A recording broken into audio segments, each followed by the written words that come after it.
Athens City Council. It's Monday, April 18th, 2022, and tonight we are in regular session. Before we begin that regular business session, we are going to have a public hearing. And before we begin the public hearing, I would like to make a brief announcement just to let you know that masks are optional. We have moved to that policy, and we encourage those who would feel safer to feel free to mask. So thank you. Our public hearing tonight, and if I could remind everybody in the audience to please sign our sign-in sheet so we can verify that we did have it and that we had citizens here. This is the first public hearing for a community development block grant. And I thought I would provide just a little bit of background information. And then if we have any questions, we do have Nate Simons with us tonight, who's with Hocking Athens Perry Community Action Program, and that is the agency that helps administer all of our funds. The Community Development Block Program monies come from the Department of Housing and Urban Development, sometimes known as HUD. They are then distributed through the Ohio Development Services Agency, Office of Community Development. And then in our particular case for Athens County, they are then distributed through the HAPCAP program. And over the years, we've been very fortunate, thanks to the work of HAPCAP and also the very hard work of our departmental people here at the City of Athens, to apply for several program fundings known as the allocation program. And also we've had some for critical infrastructure. So the kinds of repairs that have happened over the years have been the Grosvenor Street slip repair, our Columbus Road Lancaster improvements. We rehabilitated a house on Richland Avenue that the city owns and rents, and that's for low to moderate income persons. And we did universal housing, universal design when we remodeled that house. Our depot lift station, one of the important lift stations for taking care of our sewer in the city, that was repaired. We also had Franklin Avenue improvements, West Union Street, our Kimes Reservoir rehabilitation that's happened in the past few years. That's been very important. West Washington Street has had some safety improvements. And then our most recent one has been the wastewater treatment plant, the dewatering project that makes our processing of our sludge more efficient. And so these have all been very helpful. There are several program grants available, and Nate and Glenn Crippen, who you've seen here before at our city council meetings, were able to meet with city staff last Friday, as well as some representatives from the state agency, to look at a number of projects that the city is considering, and also to learn more about the details of the programs. One of the things we learned is that the allocation program, and I think we have heard it briefly before, that that program that we've been so successful with in the past is now phasing out. It's a smaller grant program, about $150,000, but this will likely, if we decide to apply for that this year, this will be the last year as that program's phasing out. The other one is the Critical Infrastructure Grant, and that's designed to assist communities with high priority single purpose infrastructure improvements such as roads, storm drainage, fire protection facilities. And that has up to $500,000 available. But we talked about a number of other grant possibilities. There's a downtown revitalization grant. And so these are all under consideration. Our first public hearing tonight is primarily just to get a broad brushstroke of the past history, the different kinds of programs, to address any questions that council members or our audience might have, and we'll open it up for discussion. Any questions? I can't have given that thorough an explanation. I'll start off. Yes, Councilmember Swain. Assuming that this is not the first time that we have participated in this process, over the last two or three, I don't know what the term would be, over the last 2 or 3 sessions of this, what kind of money, you outlined the things we've spent it on, but what kind of money have we gotten? How much? $150. Oh, you stretch that. Yeah. I mean, multiply that by 10. Yeah. $150,000, and it's over 2 years for the allocations. And as President Nisley so eloquently put it, I mean, you heard the list of projects, so you have to keep in mind that we can have 2 open projects, within a cycle. So we've been receiving the CDBG funding allocation for quite some time. What ODOD is doing now is that they're going to be taking that allocation money and moving it into some of the other funding mechanisms that President Nicely just indicated, into targets of opportunity and other granting mechanisms, because we're seeing the demand for those going up pretty high, higher than they have in the past, and therefore they're going to shift their gears. But we've been extremely effective in utilizing that money when it comes in. I mean, the unfortunate thing is that the allocation money was non-competitive. It was specific to our population. So basically, as long as the project was eligible, we could apply the funds towards that. Now, rarely was there a situation where that paid for the entire project. Oftentimes it just paid a small portion, and we use local funds for the remainder of it. But at this point, now that it's going away, we'll compete against those other programs or against other communities in order to try to be successful in some of the other larger programs that the CDBG offers. So the wastewater treatment plant, historically, that was our last one, and that was a critical infrastructure, and so that was $500,000 towards, as Andy said, towards the project expenses, and the total project being much more than that. Let me add to that, President Nicely, if I may. I mean, so when the director is talking about competitive, just to kind of let you know how competitive it has been for the dewatering, we applied 3 times to get that funding. So it's very competitive, as opposed to the allocation, which just comes in and we use it.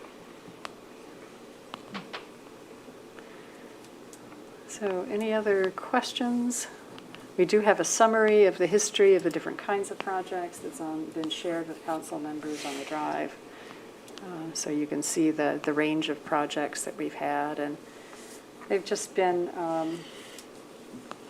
I think they've been critical to moving some of our projects along, to piecing the funding together, and so we're grateful to HAPCAP for being a good administrator of that program, and appreciate that hard work too. So, if I may, President Isley, right now there are 3 open projects, 2 critical infrastructure projects. One is the Kimes reservoir upgrade improvements, and the other is the wastewater plant, as the mayor mentioned. The third one is an allocation project specifically, and it hasn't started yet, but it's in design, and that's the West Washington Street improvements. So, we're basically looking at the next 2-year allocation project, next 2-year block of allocation projects and what to apply for. So that $150,000, the last grab at that, and then if there's another program out there, given that both Kimes and the wastewater plant are about to wrap up here, if we want to go after critical infrastructure or one of the other RPIG, I forget what, regional infrastructure grant. I'll have to remember what P stands for, but there's several other parts of the program. So, there's a resident public infrastructure, yeah, there you go. Economic development public infrastructure. So yeah. those are And so what we try to do, I mean, really, we look at the infrastructure needs across the city, and then we look what funding source out there might fit with that particular one, and then see if we can meld our project to make it meet the requirements, frankly, to be competitive for this program. Like for instance, this program, the construction has to take place in most cases inside of the low to moderate income census blocks within the city.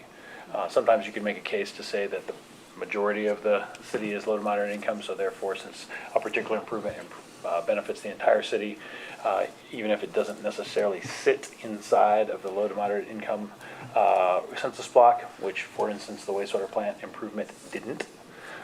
But because that improvement benefited the whole city, we were still eligible. But in many cases, and particularly with the allocation funds over years, what we've done is looked at that list of census blocks and said, we're not going to attempt to try to make something fit in a construction project that was not in one of those low to moderate income census blocks. So this most recent meeting that we had with the folks from both HAPCAP as well as Ohio Department of Administrative Services, Ohio Department Development Service Agency, sorry, wrong, not DAS, it's DSA. ODOD. Yeah. We looked at the Armory, we looked at, which probably isn't a good fit. We looked at Dairy Lane, which is a good fit, but it's probably, we need to get Dairy Lane done faster than CDBG's timeline will allow. I think they looked at a couple other projects, for instance, the pending Union Street project is just another part of that package. Also the we need to replace a sewer on Colson.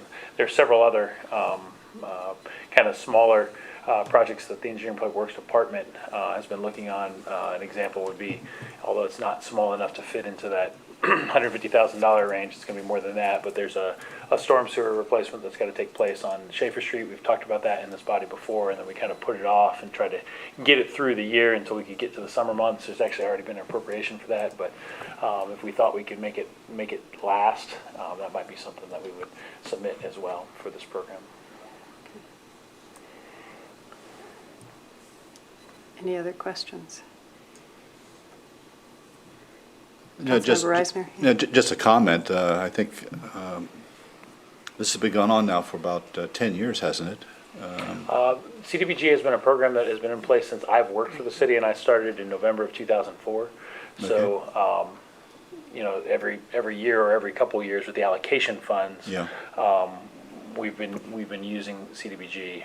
With regard to the critical infrastructure program, that's about 10 years. We were successful with the Depot Street lift station, with the Kimes Reservoir, and then with the, although I think Kimes Reservoir might not be critical infrastructure, that actually might be allocation.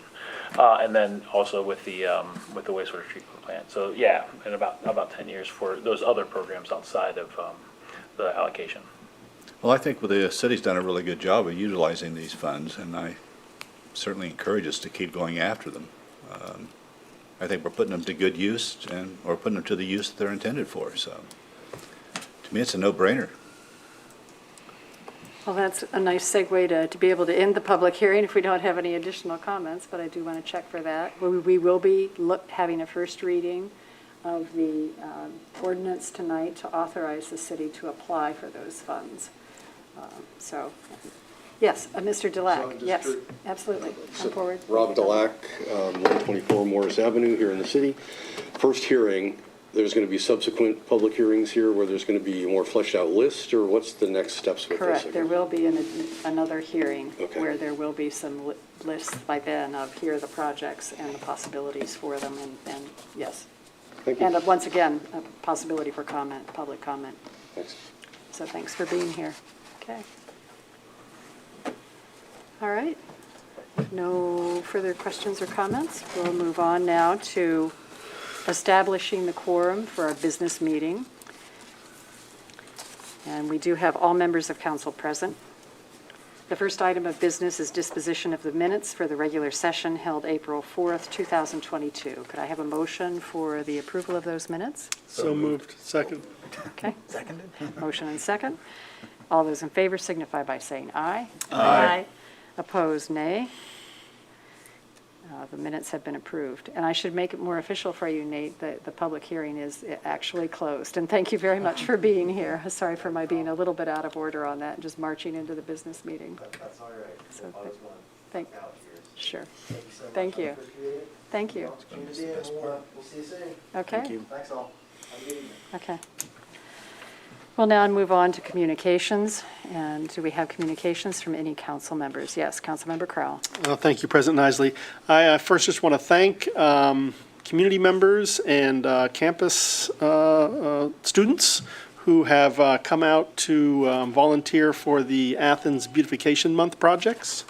They've been very successful, and we had our largest group this Saturday on the Hocking River Sweep, and felt like we really got some things picked up in the river. So I want to congratulate and thank everybody who volunteered there. I also want to thank the mayor for coming to the Ohio University Earth Day celebrations today and speaking, as well as Commissioner Chris Schmiel. And as we celebrate what we're calling Earth Week, this Friday, April 22nd, which is actually Earth Day, please come and participate in the Earth Day Parade, which will start on the South Green in front of Pickering Hall and weave through campus and uptown and end at Baker Center at 12:45. So noon in front of Pickering Hall. Mayor says he'll be there. All right. Thank you, President Isley. Okay. Any other communications? All right, we'll move on to communications and reports from other elected officials. Law Director Eliason. Okay. Auditor Hecht. I do have one update I'd like to present to council, sort of like to. It's an update on tax refunds. And so we started out the year with $350,000 appropriated, which was 100,000 more than we have ever thought we might need. We have now used $380,000 in tax refunds. I asked council for 200,000, so we went up to 550,000. However, we have 2 stacks of refunds that haven't been completed. We stopped doing refunds last week because of the workload of tax returns coming in.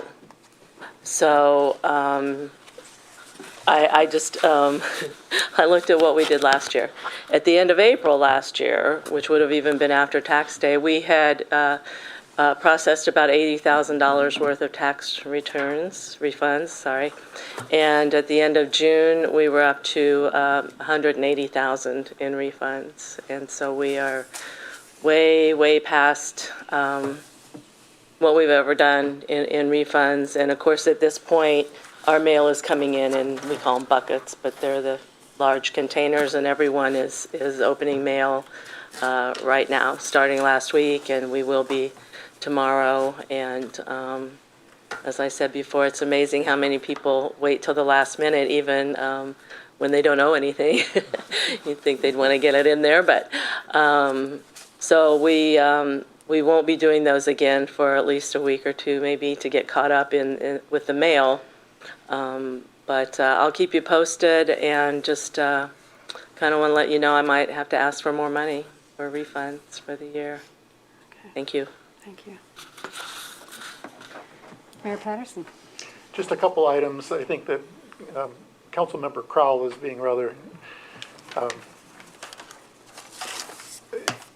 I'm blanking on the word, but you know, Modest I've or enjoyed every project that I've done there. Thank you. I just feel the urge to really kind of give you praise. You know, when you were out with some of the volunteers scrubbing the uptown trash receptacles. So from me to you, thank you, Member Crowell, and to the team that worked with you on helping beautify the city of Athens. The other thing I want to share with council is last Friday evening, our fire department was called for mutual aid in Pomeroy, Ohio, where there were 3 individuals who were trapped on a cliffside. And with the technical skills that our fire department has, and other fire departments as well, but you know, Chief Reimer accompanied a couple other firefighters and went out there and successfully extracted the 3 individuals that were stuck. And so I just want to acknowledge that you know, the great work that our fire department does, especially when they're called in the city and mutual aid responses, and to be able to successfully extract those 3 people, where Chief Reimer was, you know, one of the leads in getting the other units. There was multiple fire units that were there to help extract, but it's that technical training that our fire department receives, you know, the high angle rescue, ropes rescue, water rescues. So I just want to share that I received a really nice letter from one of our firefighters talking to the work that Chief Reimer does day in, day out. Really proud of everything that he does. I'm proud of all of my staff, but when you're saving lives, you know, it certainly deserves a special shout out. Okay, thank you. All right. We will now move on to ordinances for 3rd reading. Bless you. Ordinance 4322 is an ordinance authorizing disposal of certain vehicles no longer needed for a municipal purpose, and this is introduced by Councilmember Reisner. Thank you, Madam President. I'd like to make a motion that we adopt 4322. Second. Thank you, Member Ziff. Let me just go over this a little bit. We discussed this in committee, and it's been read twice before. But essentially, the city is going to dispose of 2 vehicles that are no longer needed. One is a 1999 Ford Taurus. The second one is a 2007 Ford Expedition. And the Section 2, which is pertinent, the Athens County Municipal Court is hereby authorized to dispose of said vehicles by donation to other governmental agencies, auction, sealed bids, trade-in, or sell for scrap. Okay, we have a motion and second. for approval of 4322. Any comments or questions from council members, other elected officials, administration, or our audience? If not, all those in favor signify by saying aye. Aye. Opposed, nay. Motion carries and the ordinance is approved. Ordinance 4422 is an ordinance amending Ordinance 10221, Athens City Code Title I, General Provisions, Chapter 1.03, Code Fees Established, Solid Waste, Recycling, and Optional Composting Rates, introduced by Councilmember Swank. I'd like to make a motion that council adopt ordinance 4422, an ordinance amending ordinance 10221, Athens City Code Title I, General Provisions, Chapter 1.03, Code Fees Established, Solid Waste, Recycling, and Optional Composting Rates. Okay, we have a motion and second. Second. Do we have a second? Yes. I thought I had heard one early on. Throwing All my right. voice there. This was first introduced back January 24th of this year. You probably remember the junior high school presentation with the three-size trash cans and all of that. The impetus for this is very simple. It's to establish equity in trash rates, where a person pays for what they put out. If you were a homeowner and put out one can, you would pay $15.43. And if you are in a rental property of 1 to 3 people, you would also pay $15.43. It kept in mind two things. First of all, continuing to encourage people to put out less trash, therefore sending less to the landfill. And secondly, doing this in the context of not having a negative impact on our financial obligations through our trash contract with Athens Hocking Solid Waste. Working with Mr. Stone, Mr. Chicky, and Mr. Riggs, we were able to do that with a modest 20 cents per account increase. This would address the issue of equity. There are bigger issues with this, but with our trash contract coming up next year, much like we're going to talk later today, the parking and all of that, we will address those because that will be a much deeper discussion. And I've talked with Mr. Stone, and after the break, we will start that process for next year. Okay, any comments or questions from council members? Yes, Councilmember Grace. Thank you, President Isley. I just want to say that, well, I appreciate the motivation and the effort that has gone into this ordinance, and I understand the objectives behind it. I don't feel that it's a good idea at this time. I think that it is important that our legislation, especially when it's related to establishment or changes in fees paid by our residents, be planned and coordinated and predictable.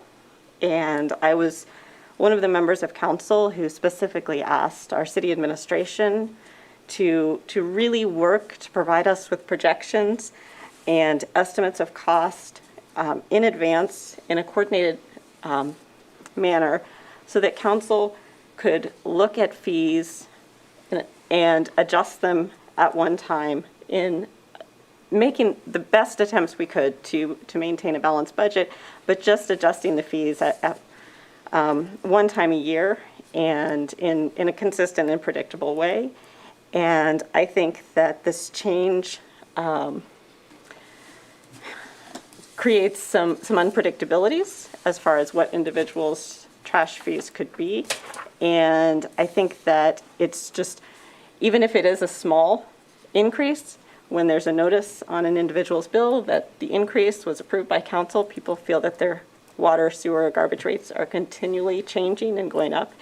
And I think that it is better to have all of those changes done at one time. We know that there's a high likelihood that there will be significant changes when we have to negotiate a new contract with our garbage hauler.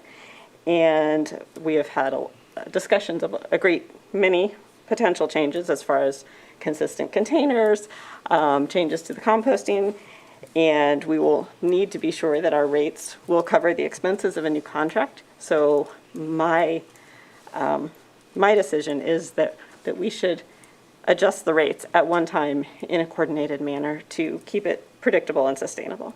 So I am not going to be voting in support of this ordinance. Thank you. Other comments? Councilmember Crowell. Thank you, President Isley. I appreciate Member Grace's comments. And I am going to vote for this ordinance, but I would like to get on a regular schedule where we're doing this once a year and equity, getting things on an equal basis. I appreciate that. I appreciate not only the equity in the charges, but in the amount of trash that we're throwing away. I'd like to get all those things right.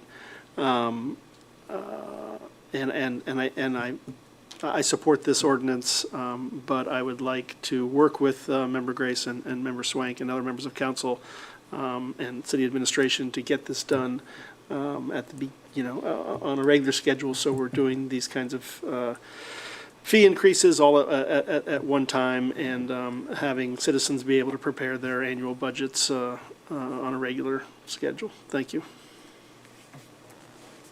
Any other comments from other council members? Yes, Councilmember McCary. Thank you, President Isley. Sorry, a little congested, but I was hoping to touch base on the matter of unpredictable consequences of this that Councilmember Grace raised, and I thought that might be a good opportunity. I know we've spoken in the past about property owner decreasing the size of a can without a tenant's consent. Potentially, the tenant still produces the same amount of trash. Bags are then assigned fees for being left out in addition to the one can. But I think since Councilmember Swank talked about this being done in concert and communication with our city administration, I'm wondering if Director Stone has any concerns about the unpredictable kind of elements. 'Cause my understanding is that the thing that we are happy about in terms of predicting is that this would be net neutral sort of impact of change in rates. But are there other factors that you might be concerned about that could be unpredictable? Thank you, Member Carey. I'm not concerned yet. I don't believe that that many people will avail themselves of the single bag rate who haven't done so already. However, people have those who have, single can rate. Those who have done so have done so, and then there's a significant number of owner-occupied residences who maintain the 2-can rate because they generate that much solid waste. And so I think the structure that we established, while I wasn't necessarily enthusiastic about changing our rates midstream, I think it's the least worst effort, and I think that it will be revenue neutral at the other end. And so the outcome of this, I really think, will be, pretty minimal. Of note, we identified the time frame that people would reset if they were in a rental property to be around the time frame that most leases in Athens end, which are right around the end of April, beginning of May. And it happens to coincide with OU's move out. So this is a timely ordinance, and insofar as, a new lease will start here in May, and in most cases, and folks who want to opt for this would be able to as they establish themselves if they are a new leasee in a particular situation. So I'm not particularly concerned, and I do appreciate this body working with the administration to come up with something that's workable as opposed to just imposing something on the administration. Thank you. Okay. Any other comments or questions from council members, elected officials, administration, or our audience? All right. We'll have the vote then. All those in favor signify by saying aye. Aye. Opposed, nay. Nay. Okay, 6-1.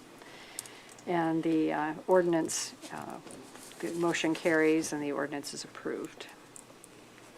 Ordinance 4522 is an ordinance amending the 2022 staffing levels and pay grades as authorized by Ordinance 14121, introduced by Councilmember Crowell.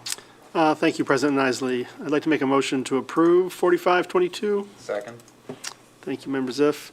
I'll just quickly read Section 1 of this ordinance. The 2022 staffing levels and pay grades authorized by Ordinance 14121 are hereby amended to read as attached hereto and incorporated herein by reference.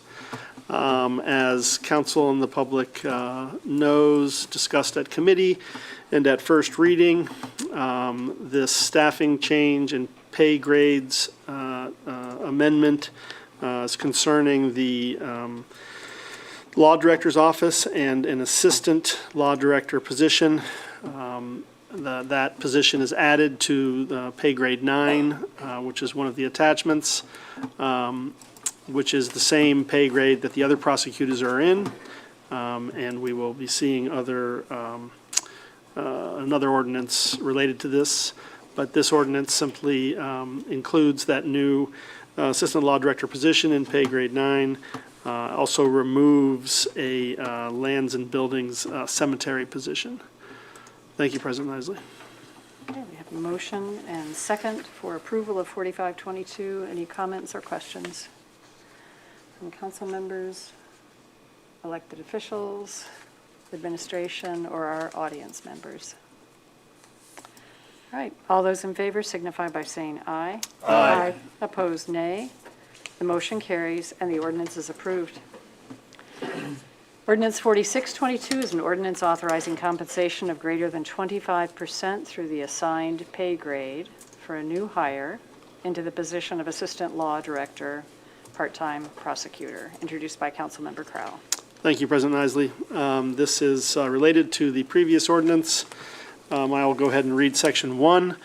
In accordance with the non-union personnel fringe benefits package, Ordinance 14221, Section 23B, compensation, Athens City Council does hereby authorize the law director to hire into the position of Assistant Law Director, Part-Time Prosecutor at the hourly rate of $36.06, a rate that is $2.35 greater than 25% through the assigned pay grade.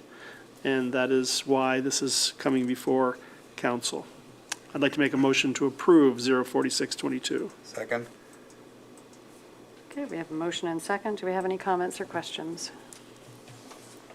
from council members, administration, other elected officials, or our audience members?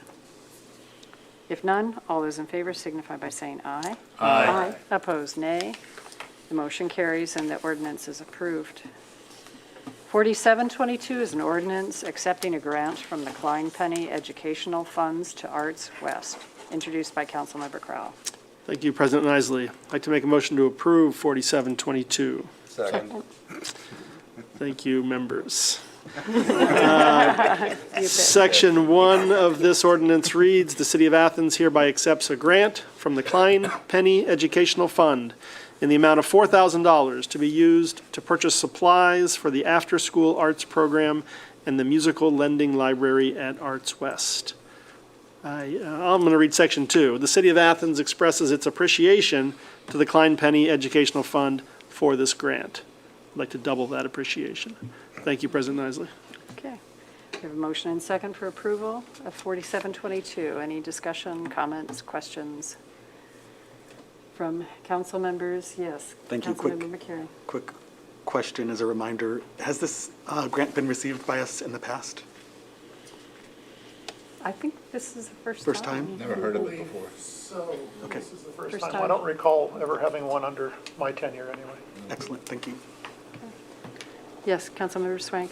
The city hasn't, but this fund has funded quite a few educational and artistic endeavors around the city, including the Athena Cinema. So the fund has existed for a while, just to my knowledge, first time for the city. Great. Other comments or questions from administration, other elected officials, or our audience? If not, all those in favor signify by saying aye. Aye. Opposed, nay. The motion carries and the ordinance is approved. We now have a series of ordinances for second reading, and to the best of my knowledge, we'll just be reading the title and seeing if there are any comments or questions. I don't believe there's a need to suspend any tonight. Ordinance 5022 is an ordinance authorizing the Service Safety Director to accept bids where necessary and enter into contract for replacement of the community center roof. This is project number 353, introduced by Councilmember Crowell. And if no comments or questions, Ordinance 5122 is an ordinance approving a memorandum of understanding with the American Federation of State, County, and Municipal Employees, AFSCME, Local 24031, Ohio Council 8, AFL-CIO Union, introduced by Councilmember Crowell.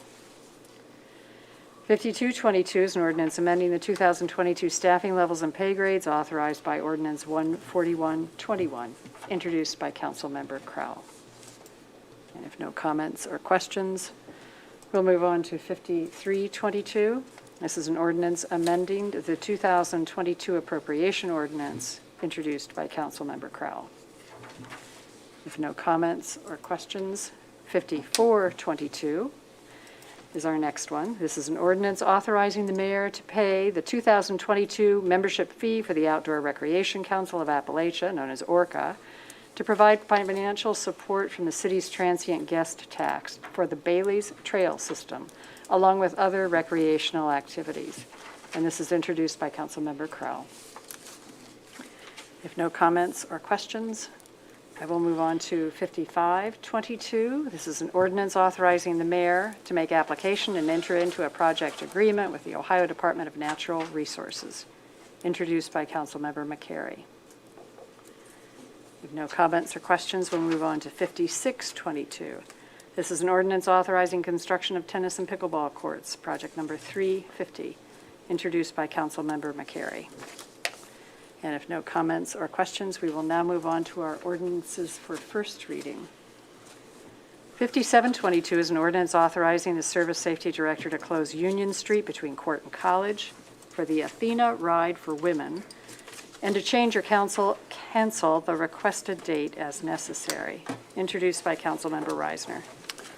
Thank you, Madam President. Allow me to read Section 1. Be it ordained by the Council of the City of Athens, Ohio, Section 1, the Service Safety Director shall implement the following. A, close to vehicular traffic Union Street between Court and College no earlier than 4 p.m. and no later than 10 p.m., and maintain cross-traffic wherever practicable for the Athena Ride for Women motorcycle event on August 12, 2022. B, ban parking on Union Street between Court and College no earlier than 3 a.m. and no later than 10 p.m.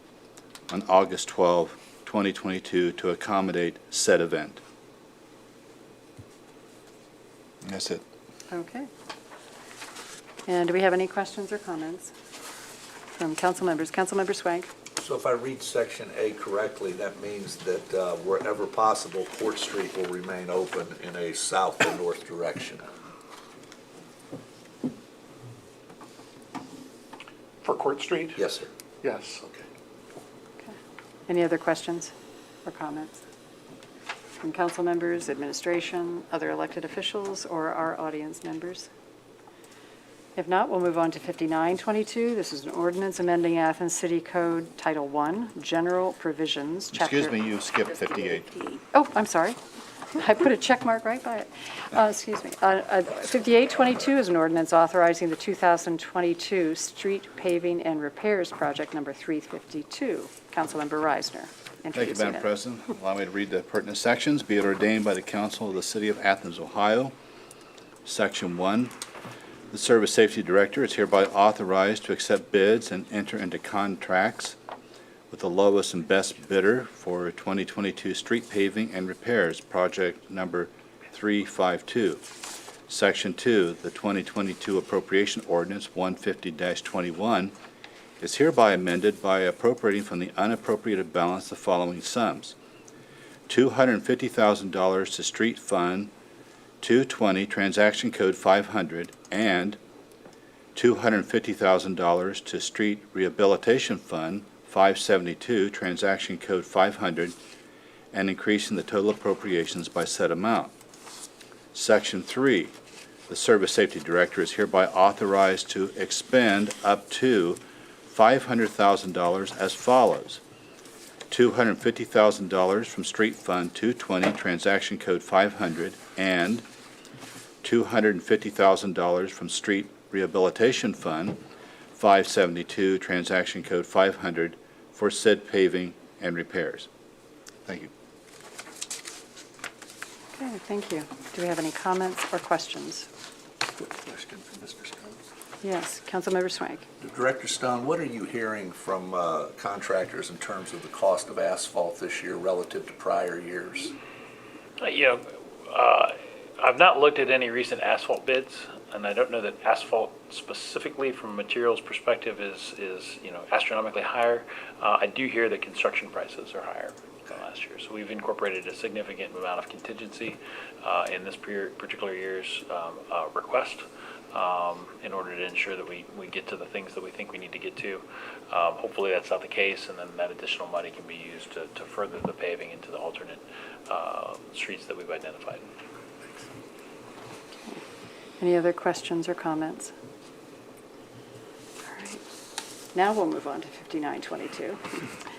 This is an ordinance amending Athens City Code Title I, General Provisions, Chapter 1.03, Code Fees Established, to add Section 7.03.1D, Application Fee for Residential Parking Permit, introduced by Councilmember Reisner. Thank you, Madam President. Allow me to read. Be it ordained by the Council of the City of Athens, Ohio, Section 1, an ordinance amending Athens City Code, Title I, General Provisions, Chapter 1.03, Code Fees Established, to add Section 7.05.03.1D, Application Fee for Residential Parking Permit, to read as follows. Section 7.05.03.1D, Residential Parking Permit, Annual Application Fee, $40. That's it. Okay. Do we have any questions or comments? Yes, Councilmember Spielness. Thank you, President Isley. We had some concerns when we talked about this, how this was actually going to be, the process was going to be done. There was some question about time, and there was a number of different questions about that. So I was a little bit surprised to see just this. And so I called David Riggs, Code Enforcement Officer, and he said that he had spoken with the police, and the police had said that they would like to essentially take over the process, so they will make it easier and more efficient, and they will try to do this as an online system. It hasn't all been completely worked out yet, but that he said that they felt that the $40 would cover the changes in how they wanted to handle it, and that the code enforcement would, at least initially, be called in to check some things periodically, and if Director Stone wants to add to that or change something that I heard, I would like to hear about it. Director Stone, do you want to comment? There are a couple of steps that take place in order to issue one of these permits. Several of those steps take place in the code office. Several of those steps take place in the police department. The police department can ride herd on this and reach out to the code office to check for the low number of people who make the request. For instance, the current legislation requires that the property in question only have 0 or 1 off-street parking spaces available. The current the current ordinance requires that it be an owner-occupied residence. The current ordinance requires that it not be a duplex, or if it is a duplex, that it's still, you can only get 1 permit for that. And so those checks sometimes can't be done from the office and requires someone to drive out to the particular site and take a look at it. We try to be able to do it from the office, but not always. So that's where the majority of the administrative costs, are incurred basically by the code office doing the check. In some instances, it may be, they know the property very, very well, and it's a 5-minute check. In some instances, it might take an hour. So, we thought that this would be an appropriate fee for doing that. On the flip side, the actual issuance of a permit, particularly through the electronic system that's going to work with the new license plate readers of the parking enforcement program through the parking enforcement software, once those are in place. That's a pass-through cost. We talked about that briefly last week. I believe that's $6, the pass-through cost, if someone were to go and apply for that and have it online. And so we think that $40 is really an appropriate amount of fee in order to compensate, or I'm sorry, to basically reimburse for costs associated with doing this permit. And since it all goes into the general fund, and both the code office, the code department and the police department are funded out of the general fund, it really doesn't matter, how much of that cost is borne by police and how much of it is borne by code, given that that's the an appropriate amount to cover the cost in an average case. Can I follow up Okay. on that? Yes, Councilmember Spielness, but Okay. I thought I heard you say this week and last time we discussed this, that this was only for homeowners, and the ordinance does not say that. Dave and I discussed I that. may be mistaken. I have not reviewed the ordinance recently. I had a staff member tell me that, but if that's incorrect, then I apologize. Yeah, I think it's important to say that, because I think people will, Yeah. kind of get upset about that. But yeah, no, it is possible for renters to do it too. David Riggs and I looked it over while he was talking about it and double checked. It could be that initially that was the case, and then Yeah, when it was renewed in 2021 and became citywide, that provision was removed. So, Right, yeah, forgive my we mistake. went over it, and that's no longer the case. So those renters out there, it is possible, actually. But I do hope that this can be a little bit more efficient a system as you move forward. It sounds like you're moving in that direction, and, David seemed to concur with that, so, Councilmember Grace. thank you. Yeah, I just wanted to confirm that it does not have to be an owner-occupied residence. The initial pilot program was limited to specific streets, but it is not limited to owner-occupied residences, and it is just that there can only be one permit per street address. So even some duplexes would be eligible because, for instance, a duplex that has a different street address per side, whether it's 83 and 85, if it is a different street address, each address would be eligible for one, as long as there are 0 or 1 off-street parking spaces with that address.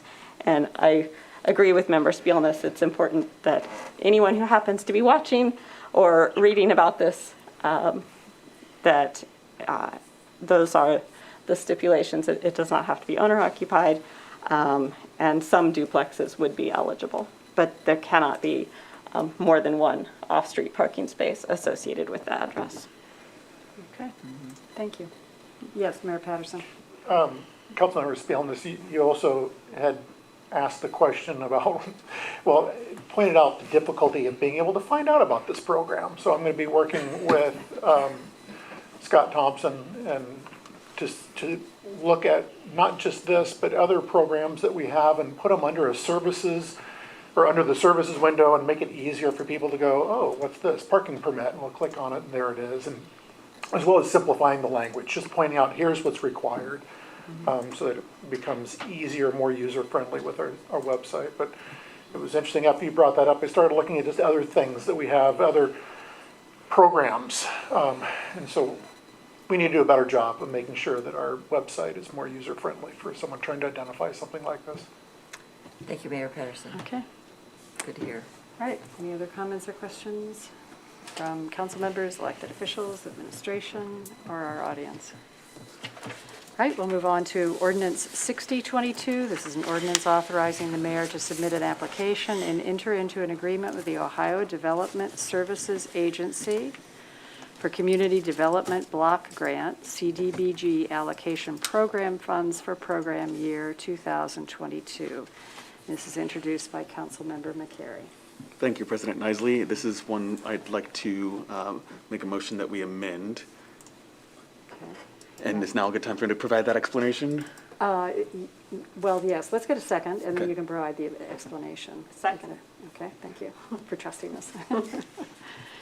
All right, so as we heard toward the beginning of this meeting, it's not always going to be the case that we are applying for these allocation funds. So I'm going to specifically suggest that we replace or update some language in both the title and in what would be section 1, I believe, to indicate that we want to authorize the mayor to submit an application and enter into an agreement with the Ohio Development Services Agency for, and then the first change being any eligible community development block fund, community development block grant funds, period. So we would be striking allocation program funds for program year 2022.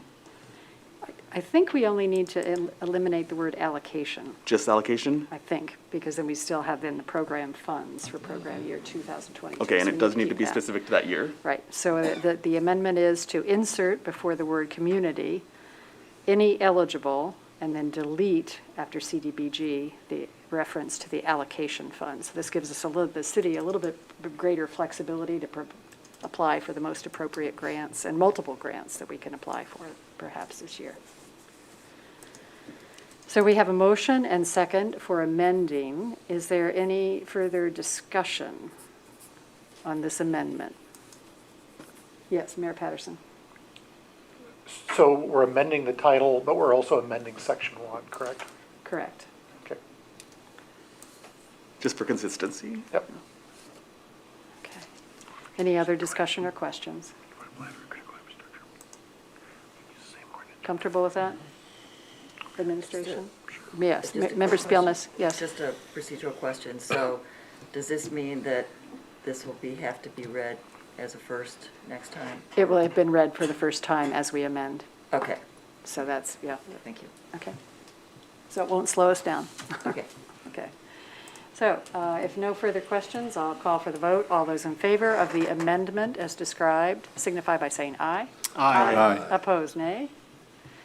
The ordinance has been amended and read for the first time. Thank you.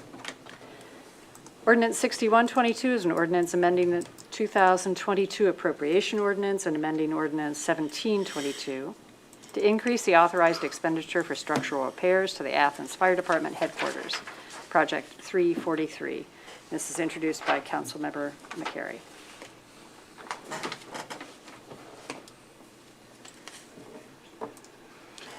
Thank you, President Nisley. We have heard that unfortunately our fire department continues to be in poor condition, and this latest assessment did yield some information that we should be pretty set for these kinds of series of unexpected additional repairs, as these thorough inspections have revealed needs for. But of course, the priority is safety of our employees and property. So this is needed in order to maintain operations at our current headquarters until we can construct another.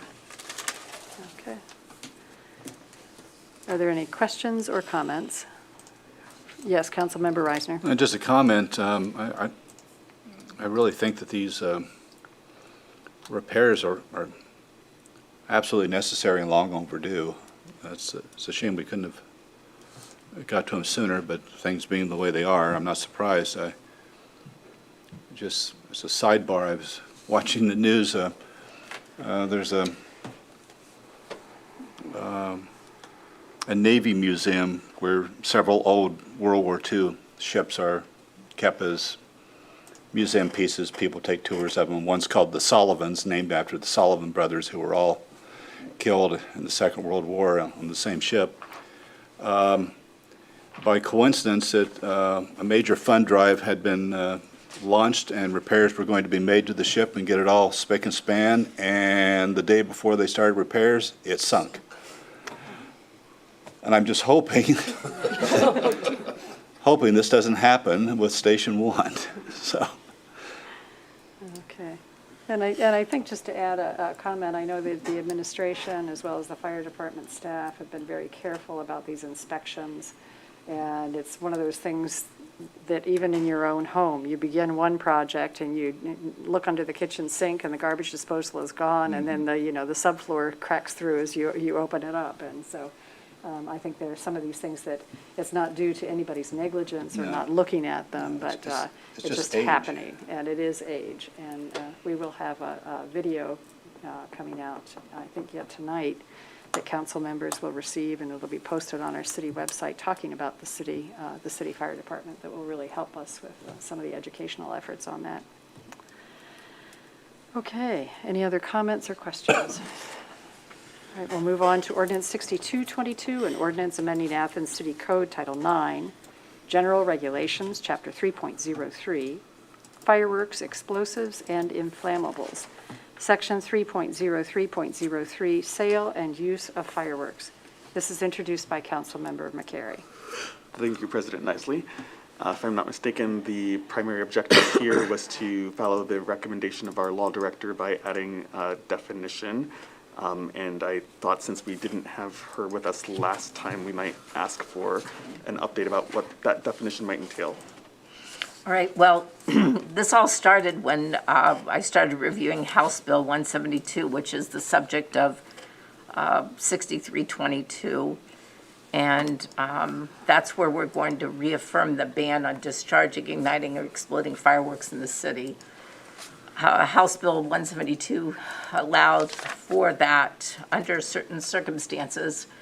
However, it also allowed for a city under its home rule authority to opt out. So I started reviewing that to make sure that our fireworks ban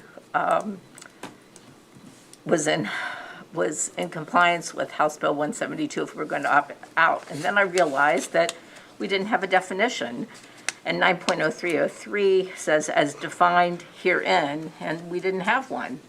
So it's simply a matter of referring to the revised code, 374301F, and I brought 374301F specifically in the Ohio Revised Code. Fireworks means any composition or device prepared for the purpose of producing a visible or an audible effect by combustion, detonation, except ordinary matches and except as provided in. There's another section of the Revised Code. So I think that we can just refer to the Revised Code. That's my suggestion. Thank you so much. Okay, thank you. Any questions or comments? Councilmember Swank. I'm not an explosives expert by any means, but a couple constituents asked me about the quote-unquote fireworks that you can buy at Kroger and Walmart and all of that, particularly of the sparkler type and all of that.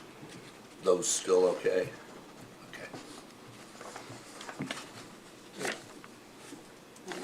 Thank you. Any other questions or comments?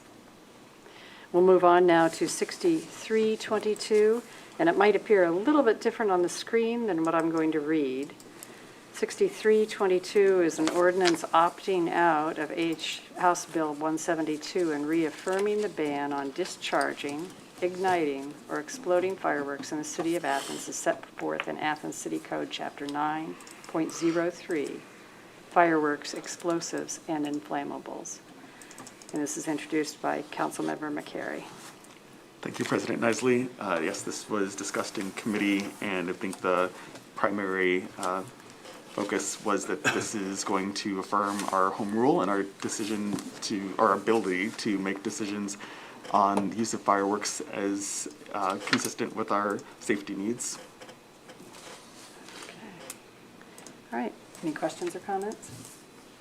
If none, we'll move on to 6422, an ordinance granting a special right-of-way use permit to Rockstar LLC owner in care of Brent Hartman, 67 Columbus Road, to allow 27 parking spaces for use by the Ohio Valley Museum. And this is introduced by Councilmember Grace. Thank you, President Nicely.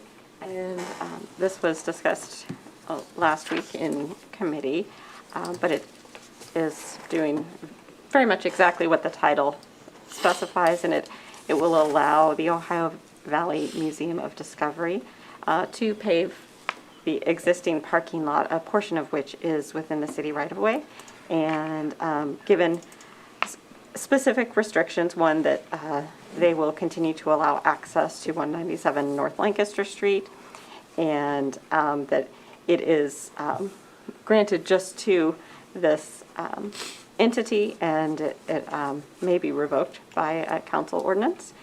and that Rockstar LLC shall be responsible for the maintenance and upkeep of the parking lot that is within the right-of-way at this location. Any questions or comments? Council members, administration, other elected officials, or our audience? Okay, next one is 6522, an ordinance accepting a certificate of registration from Windstream Kentucky Data Link for use of the city's right-of-way, introduced by Councilmember Grace. Thank you, President Isley.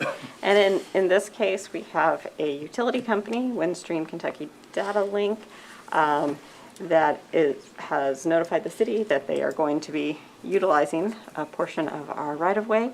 And in order to do that within the city, they are required to register. And this ordinance is the city's method for accepting that registration.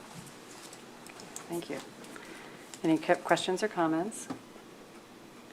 If none, we'll move on to 6622. This is an ordinance amending the 2022 Appropriation Ordinance 15021 and authorizing the auditor to make an interfund transfer, introduced by Councilmember Crowell.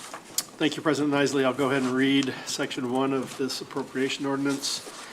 The 2022 Appropriation Ordinance 150-21 is hereby amended by appropriating from the unappropriated balance the following sums: $2,500 to general fund, other administrative, for transfer; $2,360 to the cemetery fund for insurance and utility costs; $100 to CDBG Formula Grant Fund 248 for insurance costs; $4,200 to the Recreation Fund for insurance costs; and $45,000 to the ARPA Fund 286 for Sunday Creek Horizons per Ordinance 3222, and increasing the total appropriations by said amounts. Section 2, the auditor is hereby authorized to make the following inter-fund transfer from the general fund to the Armory Hudson Fund 582 in the amount of $2,500. Section 3, the 2022 Appropriation Ordinance 150-21 is further amended by appropriating from the unappropriated balance the sum of $2,500 to Armory Hudson Fund 582 for utility costs. As discussed in committee, the Armory Hudson Fund is for the Armory and then a city-owned building on Hudson Avenue in Athens for utilities, utility payments for those two properties. The insurance dollar amounts we discussed there are to cover annual insurance premiums. And the $45,000, as discussed at committee, we neglected to appropriate for Sunday Creek Horizons, even though we had approved that contract with them through Ordinance 3222. Thank you, President Isley. Okay, thank you. Do you have any comments or questions? If not, we will now move on to Ordinance 6722. This is an ordinance approving a memorandum of understanding with the American Federation of State, County, and Municipal Employees, known as AFSCME, Local 3351, Ohio Council 8, AFL-CIO Union, amending Article 24, Command Pay, introduced by Councilmember Crowell. Thank you, President Isley. As we've heard at a number of committee meetings from Director Stone, it's been proposed to have a reorganization of the command structure at the fire department. And the few ordinances that we're introducing today will cover aspects of this reorganization. The attachment that the ordinance refers to Article 24, which is command pay, and I'm just going to go through some of the changes here. This is some basic language changes from a shift supervisor to a station supervisor, and then the differential changing from $1.75 to $2.50, as well as a change in the differential, in the command payment differential from $3 to $5. And finally, Section 3 of this Article 24 is completely striked out, and in its place is the language, the lieutenant who is required to function as the shift supervisor shall be paid a command payment differential of $3 per hour for all such hours worked in that capacity, provided that the city shall only be required to have one lieutenant performing the duties of shift supervisor on any given shift. And then also added under Section 4, including the duties of the shift supervisor, includes D, the city reserves the right to refuse payment of command pay for individuals not performing all assigned duties as referenced above in paragraph 4. And finally, number 5 in this section, Article 24, is also completely striked out and replaced with command pay will be added to the hourly rate and shall not be configured as part of an overtime rate calculation. Thank you, President Isley. Okay, thank you. Do you have any comments or questions? If none, then we'll move on to Ordinance 6822. This is an ordinance amending the 2022 staffing levels and pay grades authorized by Ordinance 14121 and declaring an emergency, introduced by the Finance and Personnel Committee. Thank you, President Isley. I'll go ahead and read Section 1 and 2 of this Ordinance 6822. Section 1, the 2022 staffing levels and pay grades authorized by Ordinance 14121 are hereby amended to read as attached hereto and incorporated herein by reference. Section 2, this ordinance shall be an emergency measure necessary for the preservation of the health, welfare, and safety of the residents of the city of Athens, Ohio, in order to meet civil service regulations with regard to replacement of retiring fire captains, and it shall be in full force and effect upon its passage and approval by the mayor. Thank you, President Isley. Okay, thank you. Any comments or questions? All right, if none, we'll move on to 6922. This is an ordinance amending certain sections of Ordinance 14221, the 2022 Fringe Benefits Package for non-union personnel within the city of Athens. It's introduced by the Finance and Personnel Committee. Thank you, President Isley. This is the third and final related to this restructuring within the fire department. I'll go ahead and read Section 1. The following sections of Ordinance 142-21, the 2022 Fringe Benefits Package.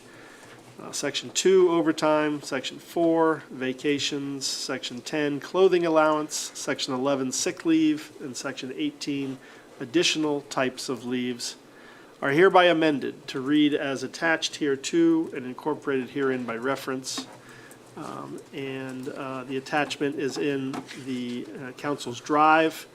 I won't be reading all of the strikeouts and the changes to these sections, but I'm happy to take questions if there are any from council. Thank you, President Isley. Thank you. And are there any questions or comments? If none, then we will move on to Ordinance 7022. This is an ordinance authorizing the auditor to conduct an amnesty program to encourage the payment of delinquent income tax accounts and declaring an emergency, introduced by Councilmember Crowell.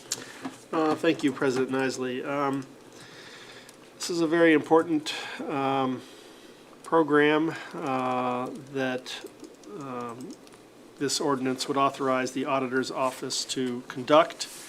And it was discussed in committee regarding allowing sort of a tax amnesty for people to file and pay back income taxes without interest or penalties. As has been described to council, there are some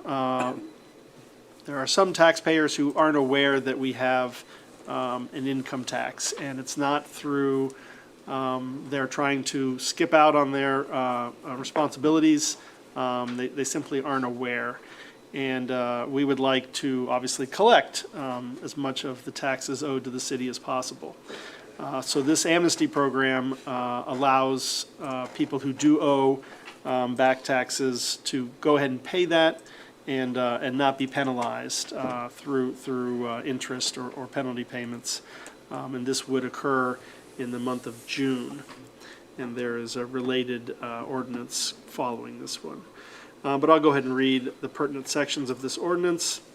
Whereas the City of Athens Income Tax Department believes that an amnesty program for delinquent income tax accounts would benefit the city, and whereas the amnesty program would begin on June 1st, 2022, and end on June 30th, 2022, and upon the taxpayer's request, grant a 1-week grace period before and after the amnesty period.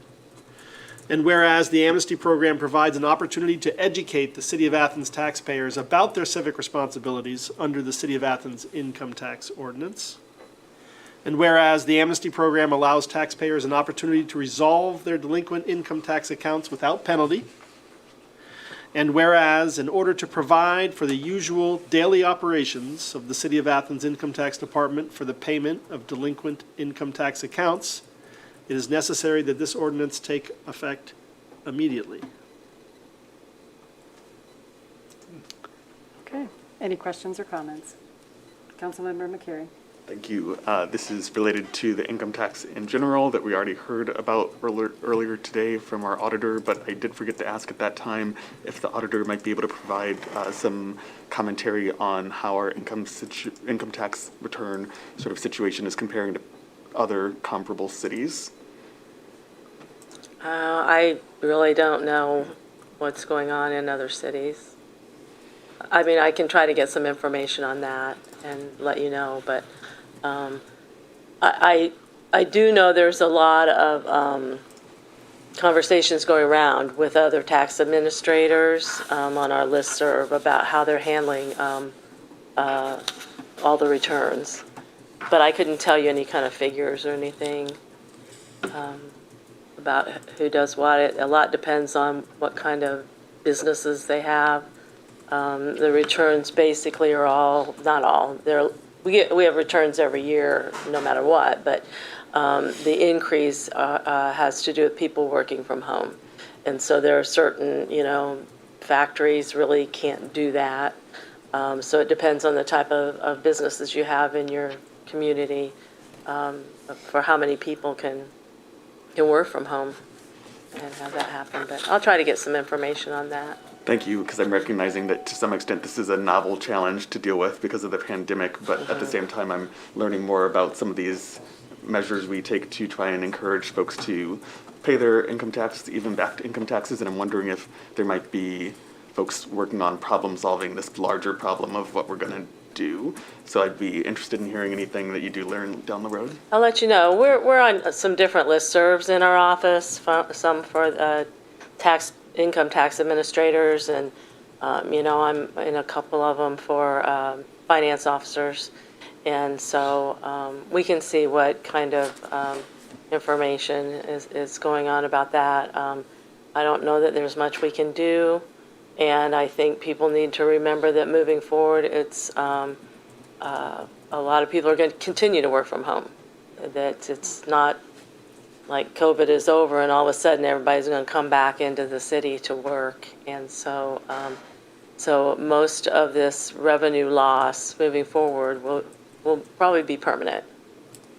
I do have one other comment I was going to add, talking about the whereases, is that it's not in there, but our auditors have told me more than once that we have an obligation to collect money that's owed to the city to finance our services, as Member Crowell said. And so being a tax collector is not an easy thing, but we do have an obligation to do that. Majority of people do pay, as Member Crowell said. A lot of people don't know that they, sometimes that we have a local income tax or that they have additional income that isn't being taxed. And so those are the people we want to catch because we do have that obligation. And clearly, right now, we need that money. Thank you. Any other comments or questions? If not, we'll move on to Ordinance 7122. This is an ordinance authorizing an agreement with the City of Cleveland, Ohio, for services relating to the collection of income tax, introduced by Councilmember Crowell. Thank you, President Isley. This follows the previous ordinance announcing the Amnesty program during the month of June. This would be a agreement with a third party to help us collect back taxes or delinquent taxes. This third party is officially known as the Central Collection Agency, the CCA, but it is basically the City of Cleveland. Doing my taxes for this year, I found that I received a letter, which I had mentioned to the auditor a number of years ago, from the City of Cleveland discussing my taxes, and I thought, why is the City of Cleveland asking me for what I've never lived there? I've only been there, during MAC basketball tournaments. But this is a third party, and this is, if you do receive a letter, I didn't know anything, as the auditor pointed out, that a number of us receive these letters at times, and we don't in fact know anything. But don't be surprised if you receive a letter from the City of Cleveland talking about your taxes. In any event, this program would need to start in July and August. After our amnesty month, and so we're introducing this legislation now so that we have it by June 30th. And I'll go ahead and read pertinent sections of this ordinance. Whereas the City of Cleveland is authorized to enter into an agreement with other municipal corporations to act as their agent as a central collection facility for the collection of income tax. And whereas this council finds it to be in the best interest of the City of Athens to enter into an agreement to allow the City of Cleveland to act as an agent for administration of the income tax laws of the City of Athens and collection of income tax due. And whereas such administration and collection shall be restricted to delinquency issues referred to the City of Cleveland by the City of Athens, including pursuit of non-filed tax returns and other delinquency programs as agreed to between the City of Cleveland and the City of Athens. Section 1, the City Auditor is hereby authorized to enter into an agreement for the collection of municipal income tax with the City of Cleveland on behalf of the City of Athens. That is what this ordinance stipulates. Thank you, President Isley. Okay, thank you. Any comments or questions? Former Councilmember Kathy Hecht, and now City Auditor Kathy Hecht. Well, I was just going to say, in reference to that, of people being caught off guard, we did a lot of publicity last time around, but we are already looking at my old file and getting things together for the amnesty program and the collection program, in hopes of getting that information out there so that when people get these letters, they aren't, there are some of us, and I would be that person who would be like, oh my gosh, if I got a letter saying I owed back taxes because I pay my taxes on time. So we hope to make sure that we get enough information out there for people so they understand that just getting a letter doesn't mean that they owe anything or that they've done anything wrong, really. They just didn't know. So, and this ordinance has an updated contract attached to it, and there were a couple questions by the law director who reviewed the contract that we have worked out. One had to do with our authority to make these settlements with taxpayers, forgive penalty and interest, which we've always done.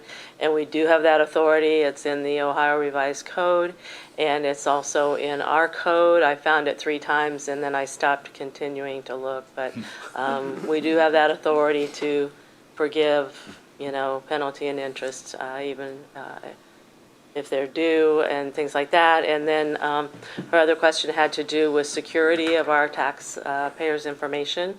And so we did get a write-up from the CCA regarding the efforts that they take to,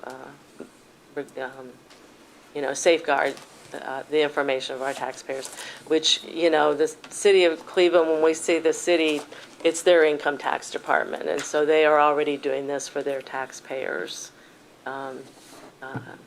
And so, yeah, unless you have any other questions, but I yeah. think Councilmember Reisner has one other question.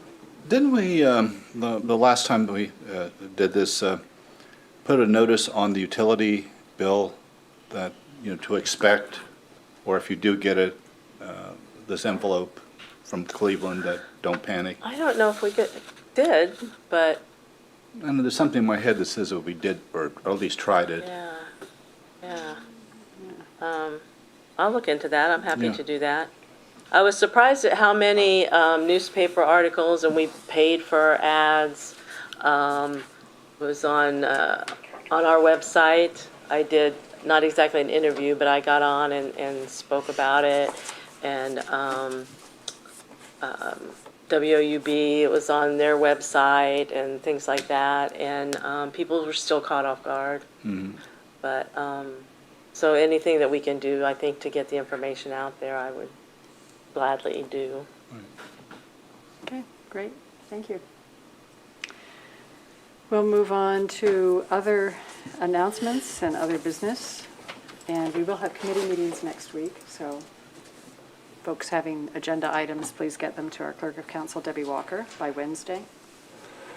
And then we have 3 motions that we need to make. The first one is to accept the March 2022 financial reports. So moved. Second. Okay. All those in favor signify by saying aye. Aye. Opposed, nay. Okay, we have approved receipt of them, or accepting them. The next one is the March 2022 credit card transactions, if we could have a motion to accept those. So move. Second. Okay. All those in favor signify by saying aye. Aye. Opposed, nay. Okay, that motion is approved. And we have a reappointment to the Community Relations Commission. Councilmember McCary. Thank you, President Isley. It was just a few weeks ago that we did some reappointments to our Athens Community Relations Commission. We just have one additional name that I would like to make a motion we renew, and that is for a 3-year term for former ACRC member Vanessa Morgan Nye, who is available to resume serving on this commission.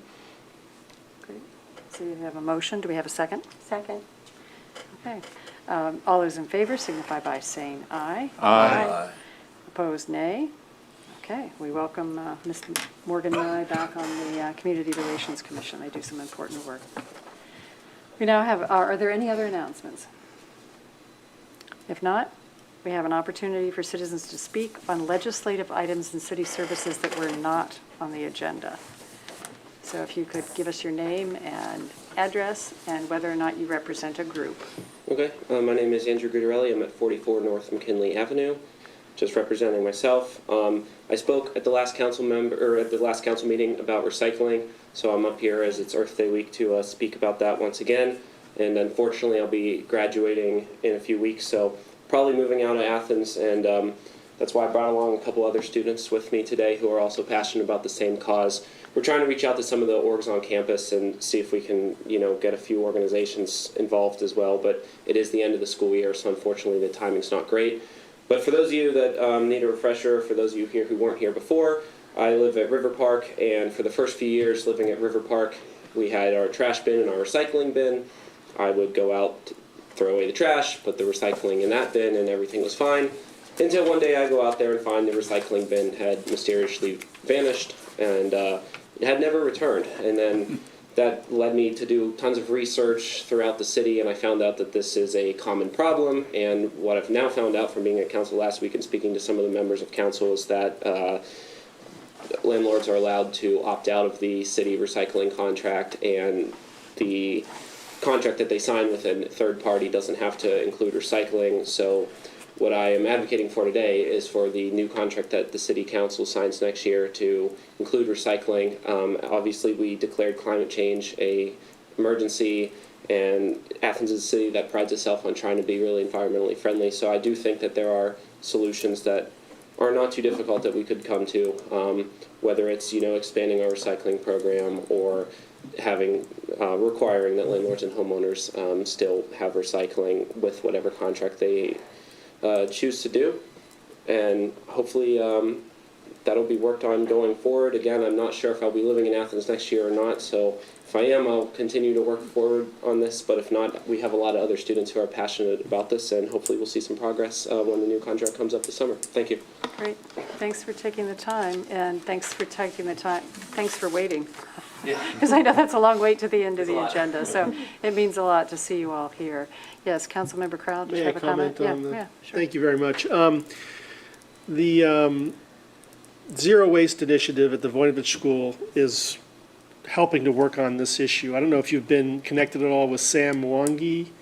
So he's taken this on as a graduate student to try to get a lot of data, a lot of survey data, to try to have the background information and data that they need to try to push these things forward. And so I just want to make sure I can provide you guys with a QR code or a flyer that Sam has been working.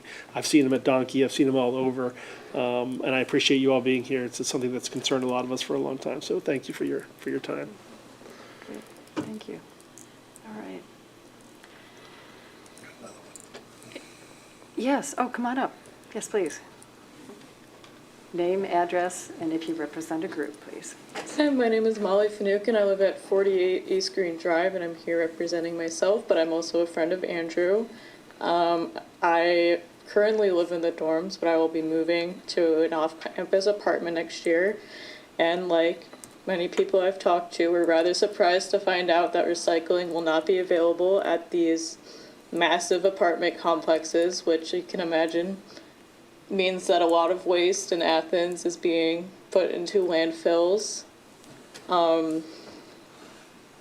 Yeah, it's kind of, and I'm, just expressing surprise that, in 2022, students would have to be asking their city for recycling. I also know a lot of people who will take their recycling to the Ohio University, recycling dumpsters, which is, I think, being tacitly allowed because of the situation, even though they say no outside trash on them. But I think obviously it's being allowed, but I think the dumpsters are already pretty overloaded with just on-campus trash, that kind of allowing off-campus recycling helps. It doesn't help the overcrowded dumpster problem. So I would just like to reiterate that we're trying to assemble connections of other students and other groups that want to see recycling be mandated in the city of Athens, and I think it can happen, especially in the next contract. Thank you. Thank you. And never discount the power of students and also their vision. The students are the ones that help lead us to bus passes for the mass transit system, to an expanded bus transit route, to changing of the administration for our nuisance code, the violations, changing that to administrative. So there have been a number of very positive collaborations that have come about. So we thank you for coming forward. Yes, Mayor Patterson. I too really appreciate coming and talking about this particular topic. I mean, there are some nuances within the contract that I'm sure that we can explore. The other thing I just want to share is, we're going to see this, requests like this increasing because I don't know if you have, recycling or composting programs in places that you are a permanent resident or where you've lived before, but we're, with younger and younger individuals, we're going to see this more and more because these are individuals who have grown up with recycling and potentially composting programs. And again, we just need to further explore that with, the contract that'll be coming up. So I really appreciate you coming here before council and speaking out on this topic. Okay. We're now going to move into executive session, but before we do that, I'm going to make an announcement. It's 8:31. So what happens is that we close the doors, it's council members only. And I know that you all have come here and waited a long time, so why don't we say you have 4 minutes to talk to other council members and city administration if you'd like to, because you've been here for a long time tonight. I hate to shove you out the door without a little bit further discussion. So we'll give you 5 minutes after we declare our move into executive session. And I'm not sure if the new council members have been through this before, but we make a motion. It is a roll call vote. And then after the executive session, we will come out of the session. We will open the doors back up again so that we officially then adjourn our city council meeting for the evening. So, we would like to move into executive session, and it's going to be very not strange wording, but very specific wording. And we need to be very careful that we use the proper wording on the entry into executive session. And Councilmember Grace? Yes, President Isley, I would like to make a motion that we go into executive session for the purpose of considering the purchase of property for public purposes and sale of property at competitive bidding, or the sale or other disposition of unneeded property. Okay. And Obsolete or unfit for use property. Okay. And this will include all members of council, the mayor, city service safety director, law director, and auditor. Okay. And do we have a second? Second. Okay, seconded by your choice. And for the roll call vote, Councilmember Spielness, you say aye. Thank you. Aye. Councilmember Reisner. Aye. Councilmember Crowell. Aye. Councilmember Swank. Aye. Councilmember Grace. Aye. Councilmember Ziff. Aye. Councilmember McCary. Aye. Okay, 8:33, 5 minutes before we close the doors. No. And then, so feel free to come on up and engage in any kind of conversation.